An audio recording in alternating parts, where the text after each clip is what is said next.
E aí galera, tudo bem com vocês? No vídeo de hoje eu vou comentar um novo lançamento da JBC, que é Cavaleiros do Zodíaco Final Edition, que é essa edição aqui que tá na minha mão. E nesse vídeo eu vou falar um pouco sobre a edição, mostrando pra vocês todos os detalhes, vou comentar se vale a pena. E vou também conversar com vocês sobre um pouco sobre a história de Cavaleiros do Zodíaco mesmo, a história da série. Enfim, vamos lá. Cavaleiros do Zodíaco, pra mim, é uma obra muito especial. Por um longo tempo foi o meu anime preferido. E eu sempre achei muito divertido. Eu já tinha assistido todos os episódios, todas as temporadas, todos os spin-offs do anime. E apesar de ter as edições antigas da Conrad, eu nunca tinha lido o mangá. E pra falar pra vocês, é uma experiência totalmente diferente. E eu arrisco dizer que é muito melhor ler o mangá do que assistir o anime, porque é uma experiência muito mais completa. Mas antes de falar dos detalhes aqui, já deixa seu like se você gosta desse tipo de vídeo, que ajuda muito o canal. E já se inscreve para você não perder os próximos conteúdos de mangás e quadrinhos. Agora falando dos detalhes do quadrinho, do mangá no caso, é capa cartão, lombada quadrada e contém mais de 260 páginas. E por que essa edição levou o nome de Final Edition? Além de ter o texto e o roteiro melhor organizado pelo próprio Kurumada, o criador do anime e do mangá, aqui temos alguns especiais que saíram fora do mangá, que ajudam a explicar melhor a história. Um exemplo disso é o capítulo 0, que mostra eles definindo quem é o novo mestre do santuário e posteriormente o Aiolos fugindo do santuário de Atena. Além das histórias, temos algumas cenas também que foram redesenhadas, que ficaram melhor do que na época. E eu preciso comentar que essa edição, ela teve algumas polêmicas e até certo ponto eu concordo com elas. Muita gente reclamou do papel, porque ele não é realmente um dos melhores papéis, não é um papel que deixa transparência, mas não é um papel de luxo. E eu particularmente não me importo com isso, sempre me importei mais com a história, mas eu concordo com a galera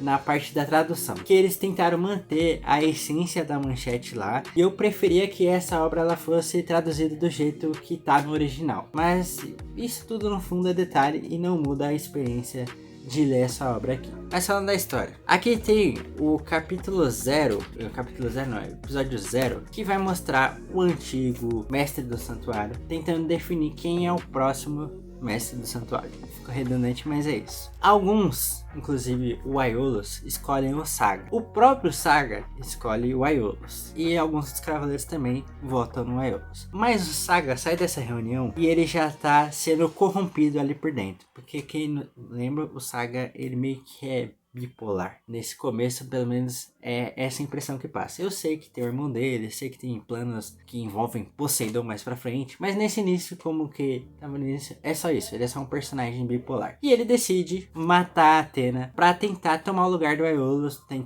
ele mata o antigo mestre primeiro, né? E depois tenta matar a Athena, porque ele quer usar o santuário para dominar o mundo. O Aiolos acaba dando um flagra nele ali, tentando matar a Athena e salva ela e sai daquele local. E ele descobre que é o Saga. Então, com isso, o Saga não poderia deixar o Aiolos vivo, né? E é aquela história clássica. Só que aqui nesse episódio 0 tem uma diferença. Mostra toda a situação. Mostra ele descendo todo o santuário. E ali, como alguns cavaleiros de ouro eram jovens, mostra no começo que eles tinham sido designados para treinos, então não estavam todos, estavam só 4 cavaleiros: o Saga, o Afrodite, o Shura e o Máscara da Morte. Só esses 4 cavaleiros. Então mostra ali primeiro o Aiolos com o bebê enfrentando o Afrodite. Uma das coisas que o Afrodite chama atenção é que o Aiolos não tenta revidar, toma suas rosas ali. O Aiolos até fala que não poderia matar nenhum dos cavaleiros, porque assim ele ia estar diminuindo o exército de Atena, que logo ia ter que enfrentar Ares. Depois disso ele enfrenta o Shura e enfrenta o Máscara da Morte. Depois, no final, quando ele tá quase saindo, ele enfrenta os 3 ao mesmo tempo. Me deixa uma impressão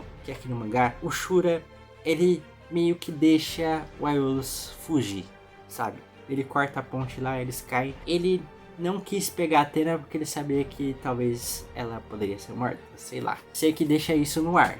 E o Aiolos acaba caindo do penhasco, encontrado pelo Kido, que adota a Saori e fica com a armadura de Sagitário. Após essa introdução desse episódio meio que especial, a gente vai começar a jornada do Cavaleiro Zodíaco clássico mesmo, com o Seiya acabando caindo na frente de alguns turistas ali, a marinha aparecendo, explicando pra ele que ele não pode fugir do santuário. Ele vai ter uma grande luta contra o Cassius pela armadura de bronze de Pegasus. Aqui no mangá tem uma grande diferença e tem um certo assunto de xenofobia nesse começo. Porque a grande maioria, ele tá torcendo pelo Cassio pra não entregar a armadura pra um japonês. Inclusive, o Ayora, irmão do Aiolos, tá nessa disputa. A luta contra o Cassius é descrito como um cara violento, que arranca a cabeça dos adversários, mas o Seiya acaba derrotando ele com uma certa tranquilidade. E depois disso, a China, revoltada com toda a situação, ataca o Seiya, mas serve mais pra mostrar como é o Seiya com a armadura e como funcionam os poderes aqui no início. E o Seiya completa o que ele queria, que é voltar pro Japão. Uma das coisas que também me chama a atenção aqui nesse início, como o Cavaleiro do Zodíaco tem uma história cruel. Inclusive eu vou fazer um shorts depois sobre isso. Porque eles mandam 100 crianças, 100 órfãos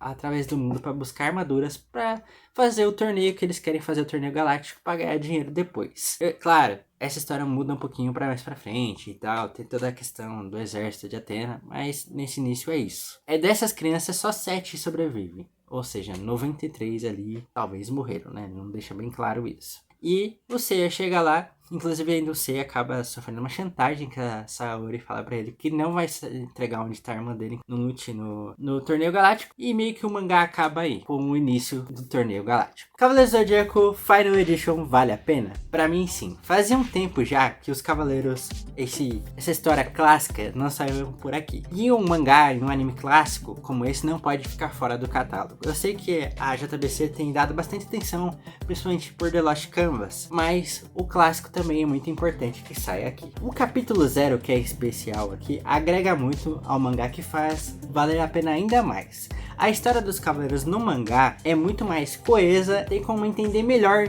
os acontecimentos do que no anime. Então, se você curte Cavaleiros do Zodíaco, esse mangá é pra você e você vai entender muito melhor Cavaleiros pelo mangá do que pelo anime. Outra coisa que me chama a atenção é que o mangá é muito mais violento, as cenas são muito mais violentas do que no anime e os personagens são até, de certa forma, um pouquinho diferentes. Alguns são muito mais sérios do que no mangá e por enquanto nesse começo não tem aquele espírito de amizade. Agora comenta aí se você vai comprar essa Final Edition, o que você achou da edição, e comenta aí se você é fã dos Cavaleiros como eu. Não esquece também de me seguir lá no Instagram, que é muito importante, eu posto sempre lá todas as novidades. E no final aqui eu vou deixar um vídeo sobre Cavaleiros do Zodíaco The Lost Canvas, que eu tenho certeza que vocês vão curtir. Então clica aí pra assistir, não esquece do seu like e obrigado por ter assistido.